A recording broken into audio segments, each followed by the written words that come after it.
Good morning students. ਬੇਟਾ ਆਪਣਾ ਜਿਹੜਾ ਉਪਵਾਕ ਅਤੇ ਵਾਕ ਆ ਜਿਹੜਾ ਉਹ ਕੰਪਲੀਟ ਹੋ ਗਿਆ। ਸੋ ਆਪਾਂ ਅੱਜ ਜਿਹੜਾ ਵਿਆਕਰਨ ਦੇ ਪ੍ਰਸ਼ਨ ਨੇ ਛੋਟੇ ਹੈ ਨਾ, ਜਿਹੜੇ ਤੁਹਾਨੂੰ ਇੱਕ ਨੰਬਰ ਦੇ ਦੋ ਨੰਬਰ ਦੇ ਆਉਂਦੇ ਨੇ, ਅੱਜ ਆਪਾਂ ਉਹ ਕਰਾਂਗੇ। ਸੋ ਬੇਟਾ ਸਭ ਤੋਂ ਪਹਿਲਾਂ ਅਸੀਂ ਵਿਆਕਰਨ ਕਿਸ ਨੂੰ ਕਿਆ ਆਖਦੇ ਹਨ, ਆਪਾਂ ਉਹਦੇ ਬਾਰੇ ਗੱਲ ਕਰਾਂਗੇ। ਵਿਆਕਰਨ ਹੁੰਦਾ ਕੀ ਹੈ ਨਾ। ਸੋ ਤੁਹਾਨੂੰ ਮੈਂ ਪਹਿਲਾਂ ਵੀ ਦੱਸਿਆ ਵੀ ਜਿਹੜੀ ਨਿਯਮਾਂ ਦੇ ਵਿੱਚ ਭਾਸ਼ਾ ਨੂੰ ਲਿਖਿਆ ਜਾਂਦਾ ਹੈ, ਠੀਕ ਹੈ, ਉਹ ਭਾਸ਼ਾ ਦਾ ਵਿਆਕਰਨ ਹੁੰਦਾ ਹੈ, ਜਿਹਦੇ ਵਿੱਚ ਭਾਸ਼ਾ ਨੂੰ ਲਿਖਦੇ ਹਾਂ ਆਪਾਂ ਲਿਖਤੀ ਰੂਪ ਦੇ ਵਿੱਚ। ਸੋ ਆਪਣੀ ਜਿਹੜੀ ਵਿਆਕਰਨ ਹੈ ਨਾ, ਉਹ ਬੜੀ ਲੰਮੇ ਸਮੇਂ ਤੋਂ ਚੱਲਦੀ ਆ ਰਹੀ ਹੈ ਨਾ। ਸੋ ਗੁਰੂਆਂ ਨੇ ਇਹਨੂੰ ਸੋਧਿਆ ਗਾ ਹੈ ਨਾ, ਸਾਡੀ ਲਿਪੀ ਨੂੰ। ਅਤੇ ਅੱਗੇ ਜਦੋਂ ਅਸੀਂ ਇਹਦੇ 'ਚ ਲਗਾ ਮਾਤਰਾ ਜੋੜੀਆਂ ਤਾਂ ਅੱਗੇ ਹੈ ਨਾ ਸ਼ਬਦ ਸ਼ਕਤੀਆਂ ਆਈਆਂ ਹੈ ਨਾ, ਨਾਮ ਪੜਨਾਮ ਕਿਰਿਆ ਵਿਸ਼ੇਸ਼ਣ ਸਭ ਕੁਛ ਆਇਆ, ਤਾਂ ਸਾਡੇ ਕੋਲ ਵਿਆਕਰਨ ਹੈ ਜਿਹੜਾ ਉਹ ਹੋਂਦ ਜਿਹੜੀ ਉਹ ਸਥਾਪਿਤ ਹੋਈ। ਸੋ ਵਿਆਕਰਨ ਸ਼ਬਦ ਆ ਜਿਹੜਾ ਸੰਸਕ੍ਰਿਤ ਭਾਸ਼ਾ ਤੋਂ ਵਿਕਸਿਤ ਹੋਇਆ ਗਾ। ਵਿਆਕਰਨ ਕਿਸੇ ਵੀ ਭਾਸ਼ਾ ਦੇ ਵੱਖ-ਵੱਖ ਅੰਗਾਂ ਧੁਨੀਆਂ ਸ਼ਬਦ ਵਾਕ ਅਤੇ ਅਰਥਾਂ ਦੇ ਪਿੱਛੇ ਕੰਮ ਕਰਦੇ ਹਨ ਅਤੇ ਕੁਝ ਕੁ ਨਿਯਮਾਂ ਦਾ ਜਿਹੜਾ ਬੋਧ ਕਰਵਾਉਣ ਵਾਲੇ ਸ਼ਾਸਤਰ ਨੂੰ ਆਖਦਿਆ ਜਾਂਦਾ ਹੈ ਨਾ। ਸੋ ਬੇਟਾ ਭਾਸ਼ਾ ਦੇ ਵੱਖ-ਵੱਖ ਅੰਗ ਨੇ, ਜਿਹੜੀਆਂ ਧੁਨੀਆਂ ਨੇ, ਸ਼ਬਦ ਆ, ਵਾਕ ਆ, ਅਰਥ ਆ ਹੈ ਨਾ, ਇਹਨਾਂ ਵਿੱਚ ਕੰਮ ਕਰਦੇ ਕੁਝ ਕੁ ਨਿਯਮਾਂ ਨੂੰ ਬੋਧ ਕਰਵਾਉਣ ਵਾਲੇ ਸ਼ਾਸਤਰ ਨੂੰ ਹੀ ਵਿਆਕਰਨ ਕਹਿੰਦੇ ਨੇ। ਜਿਵੇਂ ਕਾਵਿ ਸ਼ਾਸਤਰ ਹੁੰਦੇ ਨੇ ਹੈ ਨਾ, ਜਿਹਦੇ ਵਿੱਚ ਹੈ ਨਾ ਅਲੰਕਾਰ ਹੈ ਨਾ, ਮਹਾਂਕਾਵਿ, ਇਹ ਵਾਲੀਆਂ ਚੀਜ਼ਾਂ ਸਥਾਪਿਤ ਹੁੰਦੀਆਂ ਨੇਗੀਆਂ, ਜਿਹਦੇ ਵਿੱਚ ਰੀਤੀ ਹੁੰਦੀ ਹੈਗੀ ਹੈ ਨਾ, ਧੁਨੀ ਹੁੰਦੀ ਆ। ਇਹ ਅਸਲ ਵਿਆਕਰਨ ਹੀ ਹੁੰਦਾ ਹੈ ਨਾ। ਸੋ ਵਿਆਕਰਨ ਦੀ ਭਾਸ਼ਾ ਦੇ ਵਿੱਚ ਜਦੋਂ ਅਸੀਂ ਲਿਖਤੀ ਰੂਪ ਆਵਾਜ਼ ਨੂੰ ਦਿੰਦੇ ਹਾਂ ਤਾਂ ਇਹ ਵਿਆਕਰਨ ਦੀਆਂ ਕਿਸਮਾਂ ਦਾ ਜਿਹੜੀਆਂ ਦੀਆਂ ਸੰਬੰਧਿਕ ਨਿਯਮ ਹੁੰਦੇ ਨੇ ਉਹਨਾਂ ਮੁਤਾਬਕ ਹੀ ਲਿਖਿਆ ਜਾਂਦਾ ਹੈ ਨਾ। ਸੋ ਕਈ ਵਾਰ ਇਹ ਨਿਯਮ ਜਿਹੜੇ ਬਦਲਦੇ ਰਹਿੰਦੇ ਨੇ। ਸੋ ਸੰਸਕ੍ਰਿਤ ਭਾਸ਼ਾ ਦਾ ਜਿਹੜਾ ਸ਼ਬਦ ਹੈ ਨਾ, ਉਸ ਤੋਂ ਹੀ ਵਿਆਕਰਨ ਜਿਹੜੀ ਹੋਂਦ ਜਿਹੜੀ ਸਥਾਪਿਤ ਕਰਦੀ ਆ। ਸੋ ਸਧਾਰਨ ਸ਼ਬਦਾਂ ਵਿੱਚ ਆਖ ਸਕਦੇ ਹਾਂ ਕਿ ਕਿਸੇ ਵੀ ਭਾਸ਼ਾ ਦੇ ਉਹਨਾਂ ਨਿਯਮਾਂ ਨੂੰ ਜਿਨ੍ਹਾਂ ਦੁਆਰਾ ਭਾਸ਼ਾ ਦਾ ਸਹੀ ਗਿਆਨ ਹਾਸਲ ਹੋਵੇ ਹੈ ਨਾ, ਵਿਆਕਰਨ ਅਖਵਾਇਆ ਜਾਂਦਾ। ਸੋ ਕਦੇ ਵੀ ਭਾਸ਼ਾ ਉਹਨਾਂ ਚਿਕਰ ਸ਼ੁੱਧ ਨਹੀਂ ਹੁੰਦੀ, ਜਾਂ ਅਸੀਂ ਉਹਨਾਂ ਚਿਕਰ ਸ਼ੁੱਧ ਭਾਸ਼ਾ ਨਹੀਂ ਲਿਖ ਸਕਦੇ ਜਿੰਨਾ ਚਿਕਰ ਸਾਨੂੰ ਵਿਆਕਰਨ ਦਾ ਗਿਆਨ ਨਹੀਂ ਹੁੰਦਾ। ਸੋ ਬੇਟਾ ਸਾਨੂੰ ਕੀ ਹੁੰਦਾ ਹੈ ਕਿ ਸਾਨੂੰ ਇਹ ਚਾਹੀਦਾ ਵੀ ਸਾਨੂੰ ਪੰਜਾਬੀ ਦੇ ਨਾਲ ਨਾਲ ਵਿਆਕਰਨ ਦਾ ਵੀ ਜਿਹੜਾ ਗਿਆਨ ਉਹ ਹੋਣਾ ਚਾਹੀਦਾ, ਵੀ ਕਿੱਥੇ ਕਰਮ ਕਰਤਾ ਕਿਰਿਆ ਹੈ ਨਾ, ਕਿਵੇਂ ਨਾਮ ਪੜਨਾਮ ਵਚਨ ਲਿੰਗ, ਇਹ ਸਾਰਾ ਕੁਛ ਹੈ ਜਿਹੜਾ ਵਿਆਕਰਨ ਹੈ ਬੇਟਾ। ਇਹਦੇ ਵਿੱਚ ਸਾਨੂੰ ਇਹਨਾਂ ਦੇ ਨਿਯਮਾਂ ਨੂੰ ਸਿੱਖਣਾ ਪੈਂਦਾ, ਤਾਂ ਹੀ ਅਸੀਂ ਜਾ ਕੇ ਅੱਗੇ ਪੰਜਾਬੀ ਨੂੰ ਲਿਖ ਸਕਦੇ। ਸਾਨੂੰ ਜਦੋਂ ਕੋਈ ਨਾਮ ਆਉਂਦਾ ਅਸੀਂ ਉਹਦੀ ਨਾਲ ਦੀ ਨਾਲ ਇਹਨਾਂ ਨੂੰ ਸਥਾਪਿਤ ਕਰ ਲੈਂਦੇ ਹਾਂ। ਸੋ ਬੇਟਾ ਅੱਗੇ ਭਾਸ਼ਾ ਦੀ ਪਰਿਭਾਸ਼ਾ ਦਿਓ। ਭਾਸ਼ਾ ਕੀ ਹੁੰਦੀ ਹੈਗੀ? ਅਸੀਂ ਬੇਟਾ ਜੋ ਬੋਲਦੇ ਹਾਂ ਸਾਰੀਆਂ ਭਾਸ਼ਾ ਆ ਗਈ। ਭਾਸ਼ਾ ਜਿਹੜੀਆਂ ਹੁਣ ਸਾਡੇ ਹੈ ਨਾ ਸਮਾਜ ਵਿੱਚ ਕਿੰਨੀਆਂ ਹੀ ਭਾਸ਼ਾਵਾਂ ਬੋਲੀਆਂ ਜਾਂਦੀਆਂ ਨੇ, ਜਿਹਦੇ ਵਿੱਚ ਲਾ ਲਓ ਬੇਟਾ ਜੇ ਅਸੀਂ ਦੇਖੀਏ ਹੈ ਨਾ, ਅੰਗਰੇਜ਼ੀ ਅੱਜ ਸਭ ਤੋਂ ਵੱਧ ਪੈਰ ਪਸਾਰ ਰਹੀ ਹੈਗੀ ਹੈ ਨਾ, ਅੰਗਰੇਜ਼ੀ ਜਿਹੜੀ। ਸੋ ਹਿੰਦੀ, ਪੰਜਾਬੀ, ਅੰਗਰੇਜ਼ੀ, ਉਰਦੂ, ਸੰਸਕ੍ਰਿਤ, ਮੁਲਤਾਨੀ ਹੈ ਨਾ, ਇਹ ਸਾਰੀਆਂ ਭਾਸ਼ਾਵਾਂ ਨੇ ਬੇਟਾ ਜਿਹੜੀਆਂ ਕੰਮ ਕਰਦੀਆਂ ਨੇਗੀਆਂ ਸਾਡੇ ਇੱਥੇ, ਠੀਕ ਆ। ਸੋ ਭਾਸ਼ਾ ਦੀ ਪਰਿਭਾਸ਼ਾ ਦਿਓ। ਭਾਸ਼ਾ ਉਹ ਸਾਧਨ ਹੈ ਜਿਸ ਰਾਹੀਂ ਮਨੁੱਖ ਆਪਣੇ ਮਨ ਦੇ ਹਾਵ ਭਾਵ, ਵਲਵਲਿਆਂ, ਇੱਛਾਵਾਂ ਆਦਿ ਨੂੰ ਬੋਲ ਕੇ ਹੈ ਨਾ, ਲਿਖ ਕੇ ਦੂਜਿਆਂ ਅੱਗੇ ਪ੍ਰਗਟ ਕਰਦਾ ਹੈ।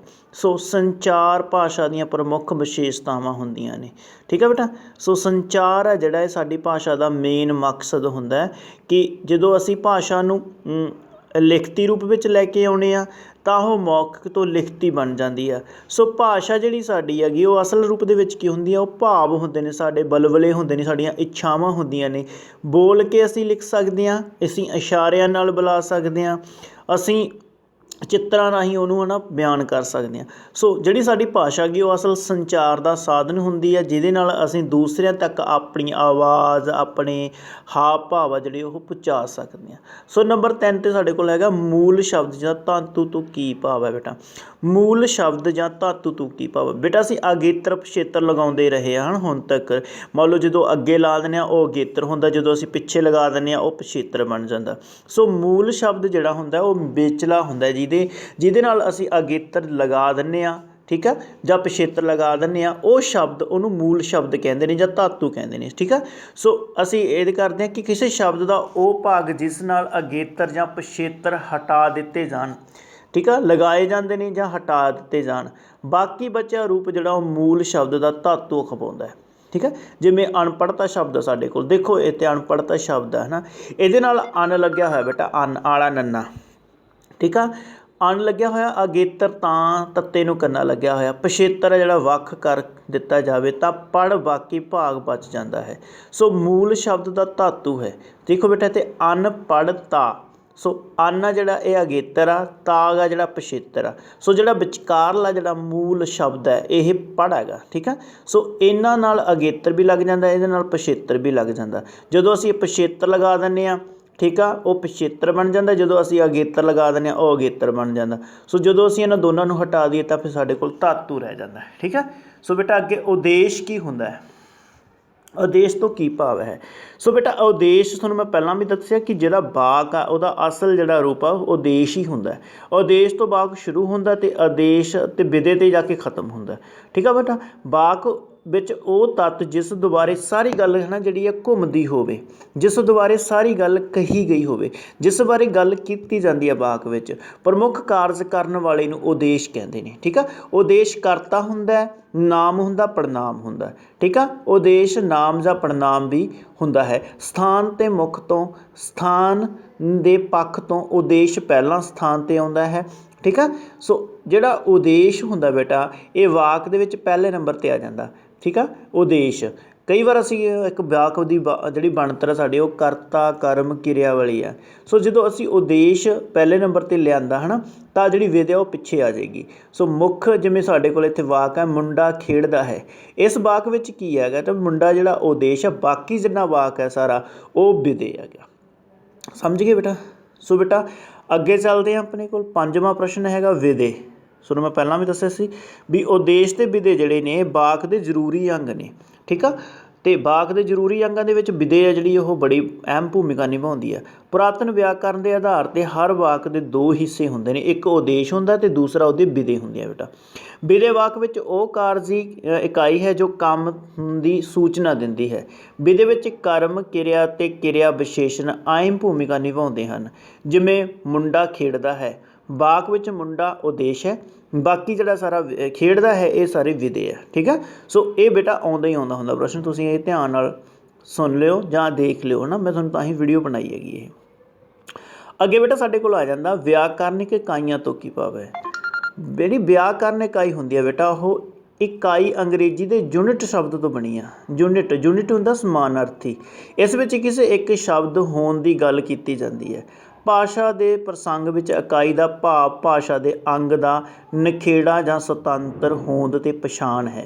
भाषा का जिहड़ा अंग किसी एक व्याकरणिक प्रकार नूं संपूर्ण रूप में निभाउंदा है, निभाउण की समर्था रखता है ना, उसनूं व्याकरण इकाई कहते हैं, ठीक है। सो भाषा का जिहड़ा जिन्ना भी स्ट्रक्चर हुंदा हैगा, जिन्ना भी उहदा बनतर हुंदी है, वो सारी इकाई के आधार पर ही स्थापित हुंदी है।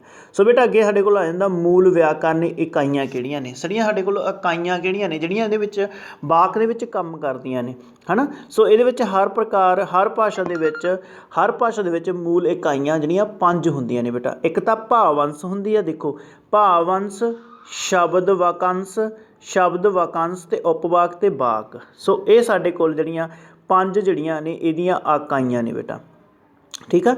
सो अगला प्रश्न साडे कोल हैगा भावअंश जिहनूं रूपग्राम कहंदे ने, ठीक है, किस नूं आख्या जांदा है। सो एक भाषा की छोटी तो छोटी इकाई अर्थपूर्ण इकाई हुंदी है, जिहनूं सार्थिक इकाई कहंदे ने बेटा, वो भावअंश हुंदा उहनूं रूपग्राम कहंदे ने।